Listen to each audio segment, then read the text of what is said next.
家好，欢迎收听台湾俗谚。今仔日要甲大家介绍的俗谚是：一个人一款命。这句话的意思是，人的本命是主好好的，毋免怨天怨地。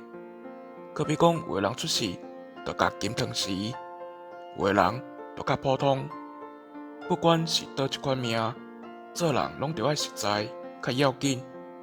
准做恁兜有金山银山固在你屋，假使若毋知影通守成，甲珍惜，家伙搁较济，早晚嘛会败了了。若出世伫咧普通的家庭，嘛毋免失志，靠家己的能力甲实力，勤俭甲骨力，总要有出头天的一日。